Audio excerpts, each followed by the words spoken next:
So your chakra can be balanced, right? So receiving energy and releasing energy, like an inhale and an exhale. Or it can have stuck energy, like it's there's no energy flowing through it. So for example, if for the Muladhara chakra, if there's stuck energy in the Swadhisthana chakra, energy cannot flow down into the Muladhara. So there's not enough energy in the Muladhara chakra. Okay, so let's say you can also have too much energy in the chakra. It's overflowing with energy, too much energy. So that could be the two instances where you're not in balance. So when your root chakra is not balanced and there's not enough energy in the root chakra, you don't feel like surviving. There's no survival drive. There's no sex drive, because the sex drive is related to survival. Remember, so there's a feeling, there's instability. You feel like, oh, someone is gonna chase after me, or someone might hurt me, or I'm in a place where it's not safe. Okay, so it can cause that type of anxiety, an anxiety that is related to your survival. Okay, when there's too much energy in the Muladhara chakra, the sex drive is working extra hard, and you feel territorial. You feel like, this whole place, it's mine. You know, it's because what is the opposite of not having enough and not feeling secure? You start to conquer, right? Like in the past, the all the countries were trying to conquer other countries so they can feel safe. If your kingdom is big, the other kingdoms will feel vulnerable and they won't attack you. Okay, so you're like attacking them. You become almost like a bully. There's aggression.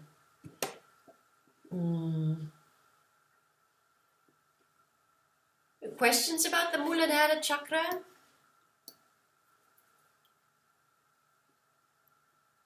Yes, question. So the energy is stuck on the other. If it's not working, how does it work? The flow is still going up and down? Yeah, maybe just trickling down. So it's like stuck somewhere, yeah. Sometimes you can feel it. Sometimes when you do that meditation where we close our eyes and you, let's say, breathe in, feel that energy is rising from the base of the spine to the top of the head, exhale, top of the head to the base of the spine. You do that slowly. Do it like with nice concentration. Sometimes you feel like where it's stuck, like it's not moving there, or like it just there's some sort of blockage.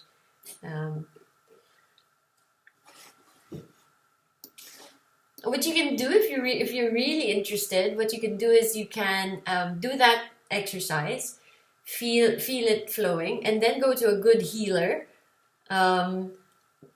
or just keep working on it. You can keep working on it and then see if the flow changes. Because it's like they're always moving, they're always alive, right? And things can change. So if the energy in the Muladhara chakra is just okay, it's very balanced, then you feel safe, you feel there's no need to bully anybody, you're safe and secure, you feel secure. You know where your next food is coming, you know that you have savings, you have family around you that you can rely on. That's interesting as well. Your family is your support system, right?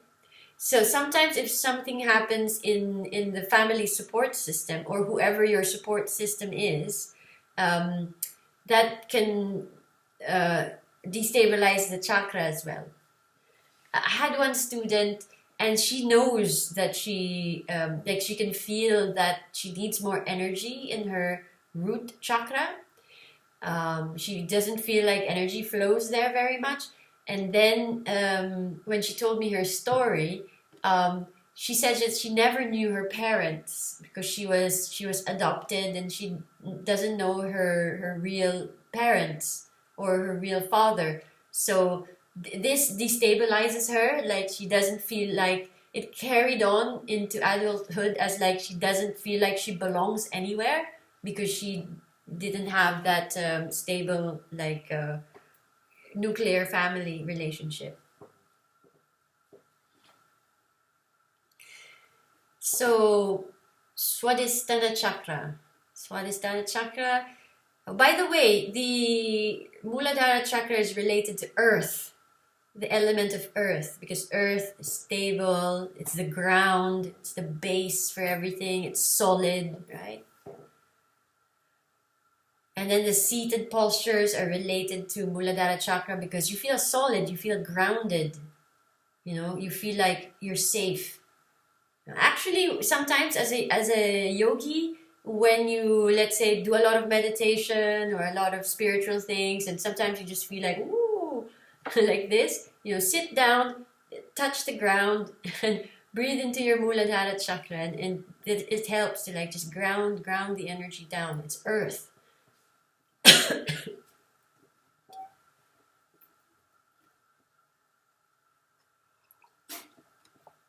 So the next chakra is water. The Swadhisthana Chakra is related to water.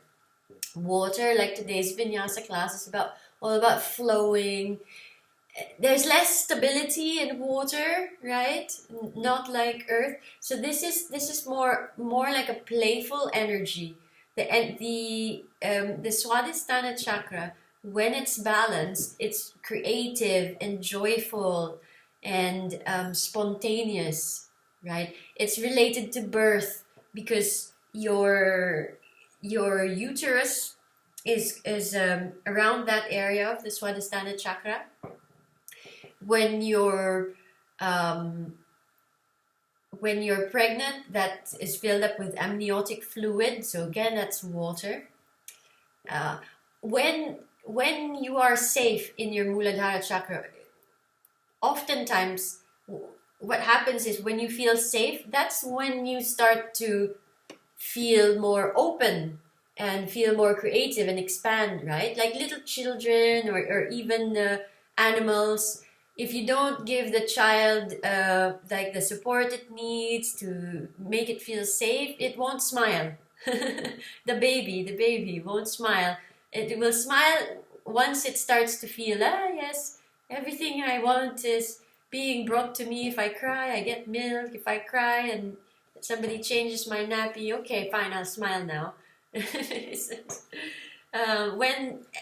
With anybody, it doesn't have to be a baby. When you go to a party or any gathering, you only start to smile when you feel safe, right? So that relates the root chakra to the Swadhisthana Chakra. That's why they're always so close together as well. They're very close. If you look at where the other chakras are, and you look at the Swadhisthana and the Muladhara, they're like just very close to each other. Okay, so spontaneity and creativity. The birth of a child is a creative endeavor, right? It's creation. So this is how it relates to the Swadhisthana Chakra. But creativity is not just bringing a child into earth. Creativity is also like certain projects that you have. I want to create this website or this app, and it's going to be like this, like that. That's creation, okay? Any business that you're planning, you're conceptualizing, that's coming from somewhere creative. So that can be processed in the Swadhisthana Chakra as well. But in the Swadhisthana Chakra, it's more on an emotional level that you are processing something, okay? Because you could be processing a website, right? oh, I'm going to create this website. But the feeling that comes when you're in that process of creation or conceptualizing something, it's going to be great, awesome. See, those are emotions. There's emotion involved there. So that's Swadhisthana chakra. But like I said before, everything is processed in all of the chakras, right? So this creation of the website, it's gonna make me feel it's making you feel stable because you think you will get an income out of this. So that's how the Muladhara chakra is processing it. And then, for example, the Ajna chakra is processing mental events. So all of the things of like, how do I get this website going? Should I use Wix or WordPress? Or that's mental, what algorithms, is related to this. So that's how the Ajna chakra processes the same experience. So, like we said, you can have too much energy going into the chakra or not enough energy in the chakra. When there's not enough energy in the Swadhisthana chakra, then you can have problems with not feeling your emotions. You're stuck emotionally. You can't feel your emotions. They're there, but you can't feel them fully, or you stop yourself from feeling. You can't feel joy or excitement about anything. And then when there's too much energy in that chakra, it could be like you can get very dramatic about things, very sensitive, overly emotional,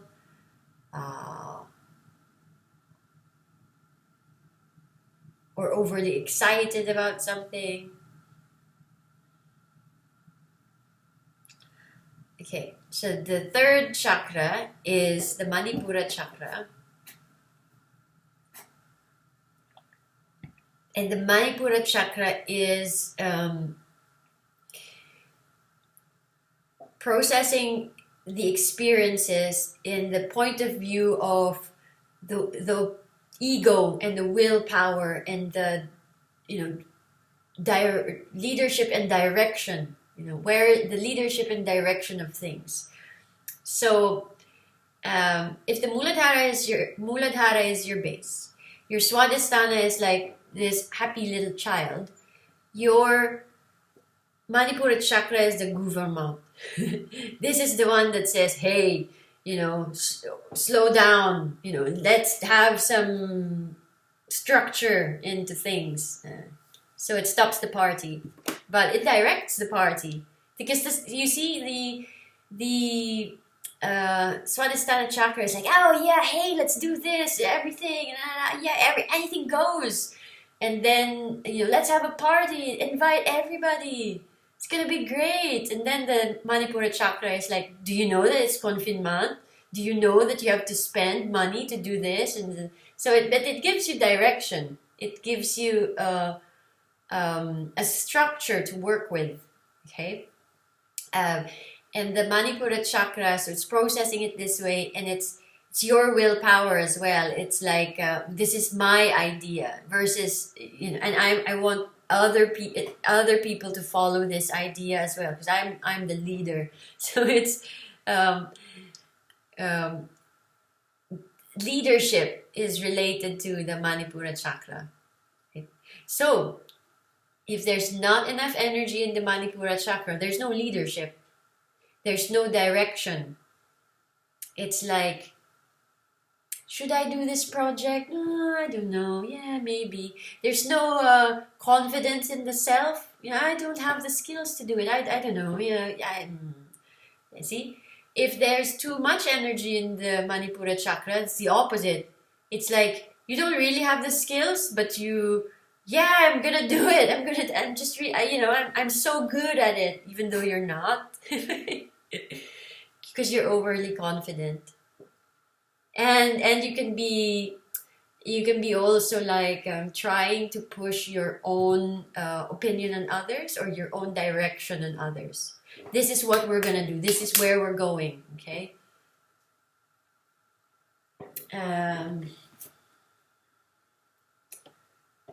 So obviously, or maybe not obvious, but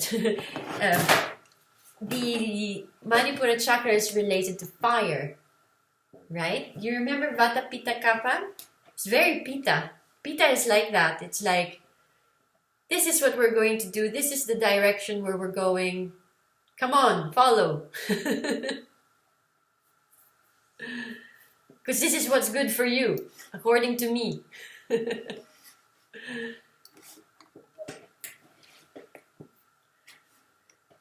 Okay. Up to the third chakra, this is very much like me and myself, me and my vitality. Well, one of my teachers says, and he's the one who can see energy as well, and he can see the chakras. He says he says animals have first, second, and third chakras. Some of them have heart chakras, some of them don't. He says most dogs have heart chakras. He thinks it's because they're around humans a lot. But we have all the other chakras. So the first three chakras are related to the self, to the me, and to the survival and my story. And then the higher chakras, when you get to the higher chakras, this is more relating to myself as I relate to others. You know, how am I related to the wholeness of things? And you can see it very clearly as it starts in the heart chakra. The heart chakra is about you opening up to humanity. It's you feeling I am part of the world as a whole. No, I'm not just a person living my own life in my own island. I am affected by and I affect others. You know, we're connected. Feel that connection. So you feel that's a good heart chakra balance. When there's not enough energy in the heart chakra, something is blocked, it's not flowing, energy is not flowing into the heart chakra, you don't feel like you're connected to humanity. You could be antisocial, you could be like, you know, curse word, F-U-C-K, whatever happens to the world, you know. Or you feel like nobody loves you, nobody cares about you, there's no connection with others, you see. You want to connect, you may want to connect, but you don't feel a connection, you see. I used to think that, you know, you can never have enough energy in the heart chakra, but actually you can. So what's happening? So if you have too much energy, it's also imbalanced, right? You want to be a balanced person. So when there's too much energy in the heart chakra, this is the martyr. This is the one like, forget me, let's save the world. Let's do this for the entire planet. Forget about me. You eat, you first, and then you forget to feed yourself. You know? Or you spend all of your time for others and you don't take care of yourself. And that's not good as well, right? It's not balanced.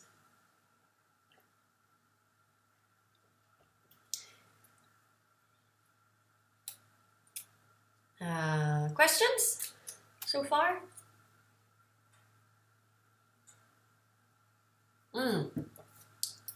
You see what's wrong with this chart that you're looking at? I just discovered something wrong with it. Actually, do you remember Geshe Michael's when he was discussing Niguma and the chakras? The chakras are at the intersections of the Ida and the Pingala. So where the Ida and the Pingala meet, in this drawing, they're on top. So here it's wrong, no? So just move them so that the artist probably did that because it's clearer this way. But the chakras are at the intersections where the Ida and the Pingala meet. The Ida and the Pingala, they turn, right? If you remember Geshe Michael's description, they turn. So if this is one of them, so it starts from one side and then it goes around. It doesn't make an S, like, it doesn't do that, right? It goes around and then it goes to the other side and then goes around. So it forms that shape. A helix, a spiral. And they choke or cross the Sushumna. They do it 3 times at the heart. The knots are called Granti. I'll write it down in your chat, in the yoga system. So the knots. And then there's something very special in the description in the yoga books, the ancient yoga books, how you unknot or open the grantis, so that, you know, the energy can flow, and then that's when you have spiritual experiences. Okay, so 3 times at the heart. Okay, then your throat chakra. The throat chakra is communication. So, and communication is about relating with people. Very much. What are you relating? You're relating the things of the Ajna chakra. The Ajna chakra is doing all the concepts, right? All the mind stuff and the brain stuff is in the Ajna chakra, the conceptual stuff. And then concepts can stay in your head, or you can start to express them, and the expression goes through the Vishuddha chakra. And what's funny is this is funny because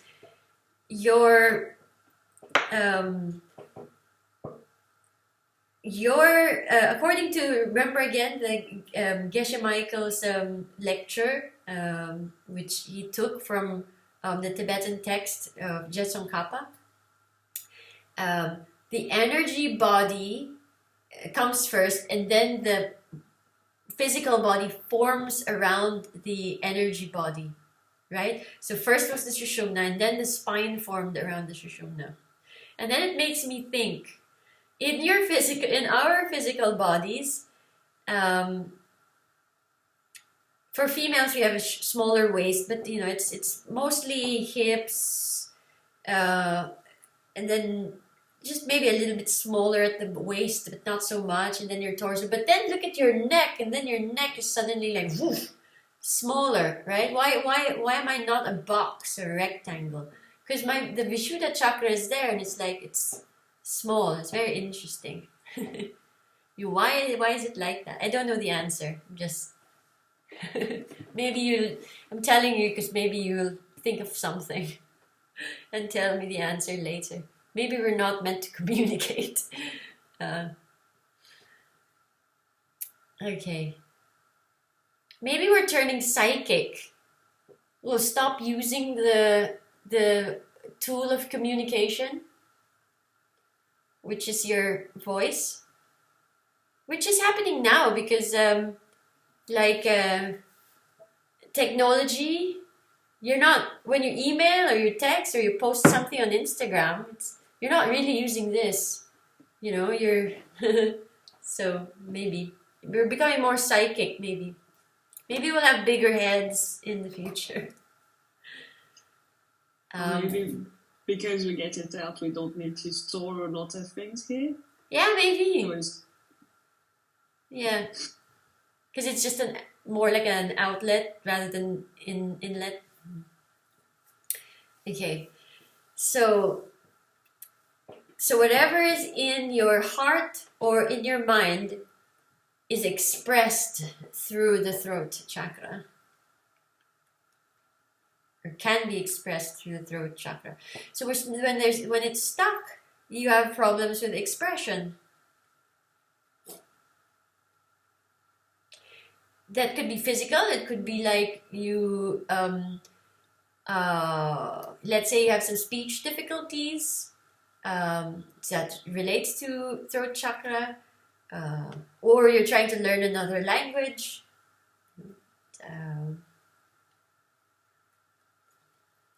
When there's too much energy in the throat chakra, that can happen as well. You just talk endlessly. You just talk endlessly, like nobody's listening to you anymore, but you're still talking.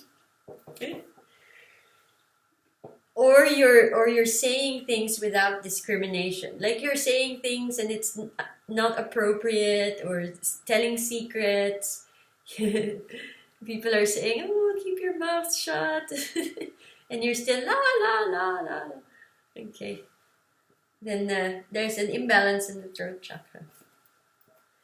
So for your forehead chakra, third eye chakra, so some energy workers actually say that the third eye is different from the third eye chakra. So one is a chakra and one is an actual third eye. Okay. So your third eye is processing things that are concepts and things that are more in the mental realm, in the mental experience. Which is probably why I told you that one of my teachers said that animals, for example, don't have the higher chakras. Well, if you think about it, you can't teach a dog calculus, but you can teach a human calculus, which is a lot of conceptual stuff, right? Okay. This is also related to intuition. Intuition very much relates to Dr. Porges. For me, it relates very much to what Dr. Porges says about neuroception. It's actually, neuroception sounds like a scientific way of putting intuition. You just know something in your nervous system. Your nervous system interprets it, you know. That's neuroception. It can be also interpreted as intuition. So all related to your third eye chakra.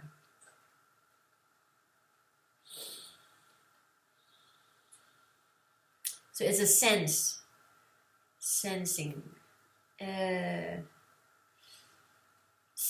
Well, sensing is a little bit different. Sensing can happen also through your whole body. Okay, Sahasrara chakra is top of the head. Did we go through the elements? So we have fire. So the heart chakra is air. The Vishuddha chakra is space or ether. We don't have any chakras. Any elements for the Ajna and the Sahasrara chakra. The Sahasrara chakra is like the doorway of divine, or the doorway into your spiritual self.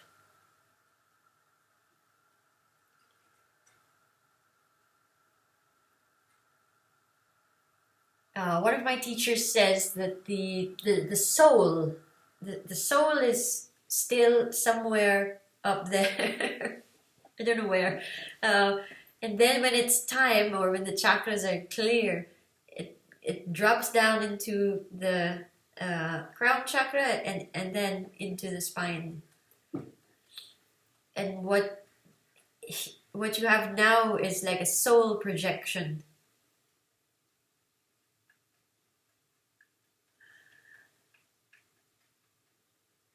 So the deeper you go into your spiritual life, perhaps the more you merge into the soul, or the more the soul merges into your energy system. Something like this. Okay, questions about your chakras? For the two last, what happens if there's if it blocks, or if there's too much? Okay. Yeah, nice. So when it's blocked, let's take the third eye chakra. So Ajna chakra, if it's blocked, then you're not flexible in your thinking, and not able to, or even not interested in philosophical concepts, higher concepts, just not interested, or it's like not even open to other ideas that are not in the practical realm, in the empirical realm. And then if there's too much, it's like, woo, you know, everything is possible. Maybe we're all ghosts, and it's not. Yeah, it's not grounded. You can get stuck in concepts. You can get stuck in concepts, just always in your head, right? So there's a lot that could be like there's a lot of energy flowing into the Ajna chakra, but it's not being processed by the rest of the chakras, or the rest of the energy system is weaker. Could be something like this. And then in the Ajna chakra, when there's not enough energy flowing in the Ajna chakra, it's a little bit similar. So it's like you're not open to the divine or divine experiences, or not even interested in it. It's like me as myself as divine, is it even possible? So the answer is no. If the Sahasrara chakra there's not enough energy. And then when there's too much energy, perhaps you think you're a super being. It might cause certain delusions. So again, it's really finding balance in all of the chakras. That's the modern concept. The modern concept is to find balance through all of the chakras. The earlier concepts of Tantra was to raise the energy through the chakras, transcend the energy all the way to the higher chakras, all the way almost shooting out of the top of the head, you know, so that because then the ancient yogis, their idea was, well, we don't want to be human. We want to be, you know, one with Brahman. So they're not working to balance the chakras. They're working to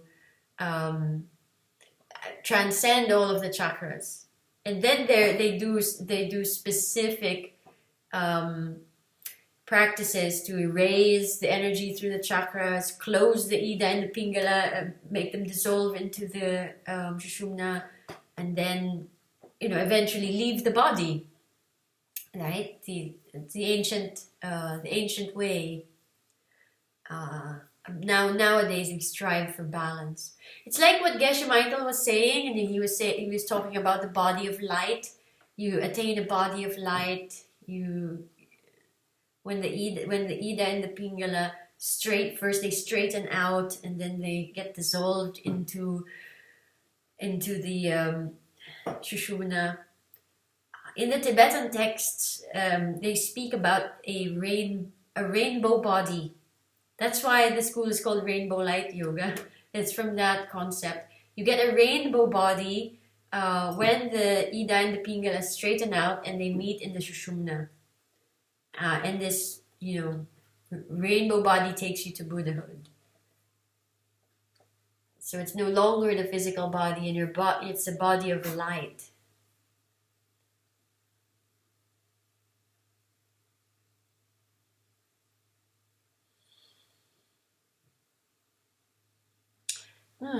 Other questions about the chakras?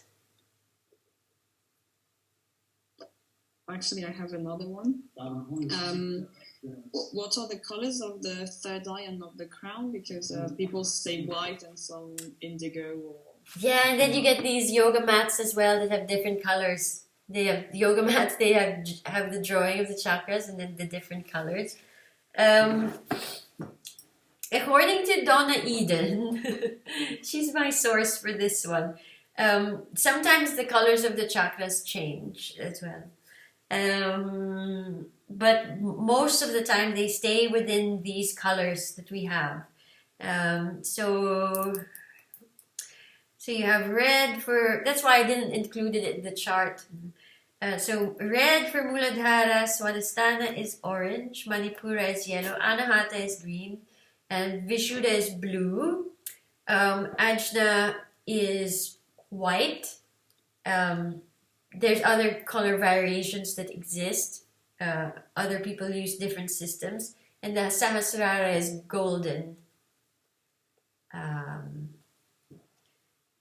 There are, sometimes it changes as well. Like, for example, there are certain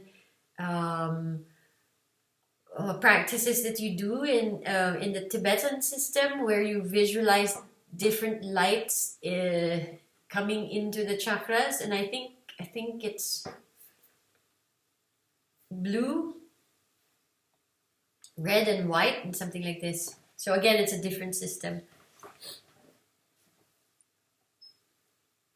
But I would stick to red root chakra, yellow Swadhisthana, orange Swadhisthana, yellow Manipura, green for the Anahata. Donna Eden says that the heart sometimes has pink, especially when it's healing. It's in the healing mode. It's recovering from something.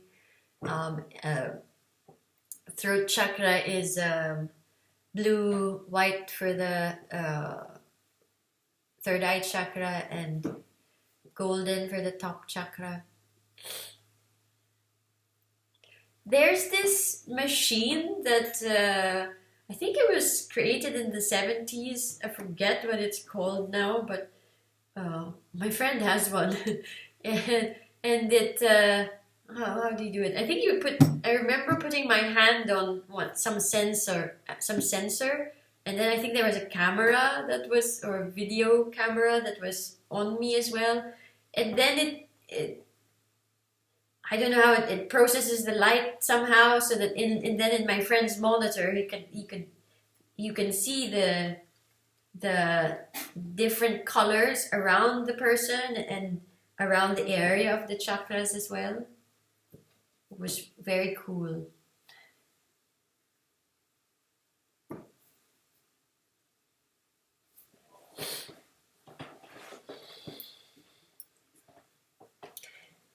Okay, other questions?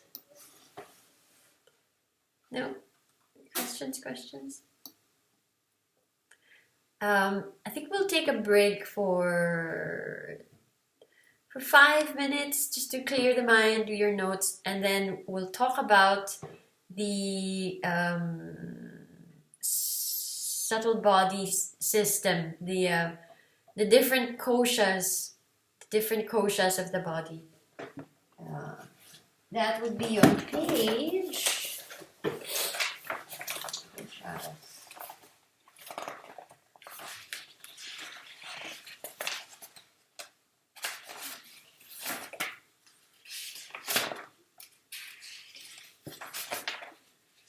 It's on page 25.